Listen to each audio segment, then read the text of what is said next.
सातारा जिल्ह्यातील अजिंक्यतारा किल्ल्याचे तसेच संगम माहुली सातारा येथील महाराणी ताराबाई आणि छत्रपती शाहू महाराज यांच्या समाधीस्थळाचे जतन संवर्धन व जीर्णोद्धार करण्यात येईल। थोर समाज सुधारक महात्मा ज्योतिराव फुले यांचे जन्मगावी मोजे कडगुण तालुका खटाव जिल्हा सातारा येथे भव्य स्मारक उभारण्याचे प्रस्तावित आहे। ज्ञानज्योती सावित्रीबाई फुले यांचे जन्मगाव नायगाव तालुका खंडाळा जिल्हा सातारा येथे स्मारक व महिला प्रशिक्षण केंद्र उभारण्याची साठी मान्यता देण्यात आली आहे। महाराष्ट्राचे मुख्यमंत्री माननीय मुख्यमंत्री देवेंद्र फडणवीस यांच्या मार्गदर्शनाखाली आणि राज्याचे बांधकाम मंत्री सार्वजनिक बांधकाम मंत्री शिवेंद्रसिंहराजे भोसले यांनी जो आपल्या जिल्ह्यासाठी जो प्रस्ताव दिला होता निरनिराळ्या योजनेसाठी, त्या संपूर्ण जसाच्या तसा मंजूर मुख्यमंत्री देवेंद्र फडणवीस यांनी मंजूर केला। त्याबद्दल आपण सर्व आपल्या या सुरेशभाई पठाण मित्र समूहाच्या वतीनं त्या सर्वांचे आभार आणि अभिनंदन। पुन्हावळे किंवा अशा आपल्या या जिल्ह्यासाठी इतर जिल्ह्याचं आता चर्चा करतात की सातारा जिल्ह्याला एवढी भरभरून निधी पहिल्यांदाच आलेला आहे। पुन्हावळे वासोट्याचं रोपवेचं, ताराबाई वेद, परत अजिंक्य किल्ल्याचं प्रक्षेपण, हे सगळं जे आलेलं आहे ताराला आणि बसोटा, परत ते जे काय दिलं होतं प्रस्ताव बाबांनी, सार्वजनिक बांधकाम मंत्री बाबांनी दिला होता देवेंद्र फडणवीस यांच्याकडे, तो जसा आहे तसा मंजूर झाला आणि आता साताऱ्याची याच्या अगोदर सुद्धा प्रगती होतच आहे। परंतु आता बाबांनी एवढा निधी आणल्यामुळं हा आपला सातारा जिल्ह्याचा विकास हा मोठ्या प्रमाणात होणार आणि याचं श्रेय जास्तीत जास्त आपण जर फिरोजबाईंना दिलं तर ते वावगं होणार नाही। फिरोजबाईची चिकाटी, ज्या काही ज्या अडचणी आहेत, त्या जे काय आपल्याला पाहिजे हे सगळा प्रस्ताव बाबांच्या दिला आणि बाबांच्या माध्यमातून हा सगळा सातारा जिल्ह्याला एवढा 158 कोटी 133 कोटी एवढा भरीव निधी आतापर्यंत कधीच आला नव्हता। एवढा भरीव निधी सातारा जिल्ह्याला आला, त्याबद्दल सातारा जिल्हा संपूर्ण सातारा जिल्ह्यातून बाबांच्या अभिनंदन करण्यात येत आहे।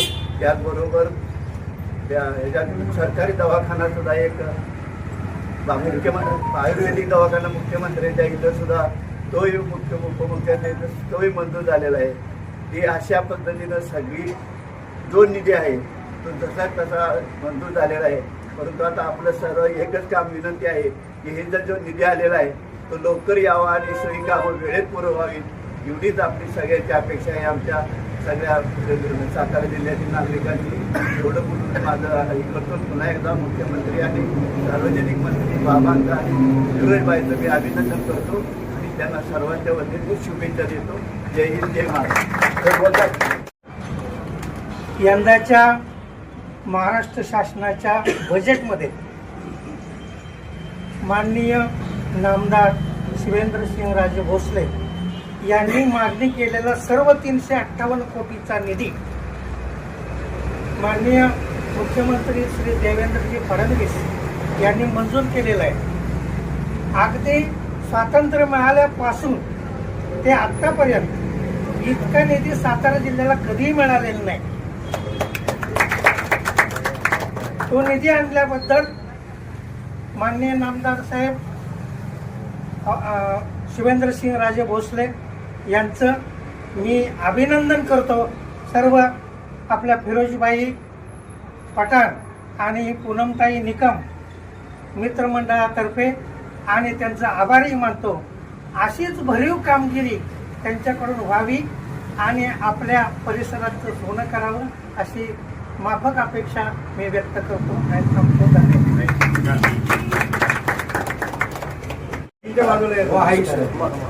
माननीय नामदार शिवेंद्रसिंह भोसले बांधकाम मंत्री महाराष्ट्र यांनी या साताऱ्यासाठी जो निधी पाहिजे ते जे महाराष्ट्र शासनानं सादर केलं होतं ते सर्वच्या सर्व मंजूर झालेलं आहे। 358 कोटी रुपये। याबद्दल माननीय मुख्यमंत्री देवेंद्र फडणवीस आणि नामदार भोसले साहेब यांचं अभिनंदन, स्वागतपर अभिनंदन आम्ही सर्व सातारकर आपलं स्वागत करतो, अभिनंदन करतो। त्याप्रमाणे मला असं वाटतंय की छत्रपती शिवाजी महाराजांचा अजिंक्यतारा किल्ला आणि ताराराणी यांचं समाधीचं सुशोभीकरण ही आभा शाहूकरांना अतिशय स्वाभिमानाची गोष्ट आहे असं मला वाटतं. त्या दोघांचे हार्दिक हार्दिक अभिनंदन. जय शिवराय. छत्रपती शिवेंद्रराजे भोसले महाराज साहेब आणि राज्याचे मुख्यमंत्री देवेंद्रजी फडणवीस साहेब आणि उपमुख्यमंत्री दोन्ही उपमुख्यमंत्र्यांचं मनापासून या सातारा जिल्ह्यात आणि सातारा नगरीत आणि सातारा शाहूवासींचं म्हणजे आज शिवेंद्रबाबा मंत्री झाल्यानंतर पहिलंच या जिल्ह्यात पहिल्यांदा प्रथम आपल्या जिल्ह्यात 358 कोटी रुपये पहिलं आणणारा माणूस जे शिवेंद्रराजे भोसले महाराज साहेब स्वतः आहेत. बांधकाम सार्वजनिक बांधकाम मंत्री. आपल्या सातारचा विकास ज्या पद्धतीनं बाबा 1 वर्ष झाले आमदार मंत्री झाले त्याच्यानंतर सातारचा झपाट्यानं विकास ही तुम्ही सातारकर सगळीजण बघताय. याला खूप कष्ट आहेत. हे सहजवारी कुठली गोष्ट येत नाहीत. शिवेंद्रबाबांचा जे राज्यात पाठपुरावा आहे आणि देवेंद्रजी फडणवीस साहेबांचा बाबांच्या जो विश्वास आहे ज्या विश्वासानं ज्या पद्धतीनं बाबा राज्यात काम करतात पक्षाचा असू दे राज्यातल्या कुठल्याही माणसाचा असू दे आज सार्वजनिक बांधकाम मंत्री म्हणून राज्यात चांगलं काम करणारे राज्यात 1 नंबर काम करणारे हे शिवेंद्रराजे भोसलेत. आपल्याला सगळ्यांना गर्व पाहिजे.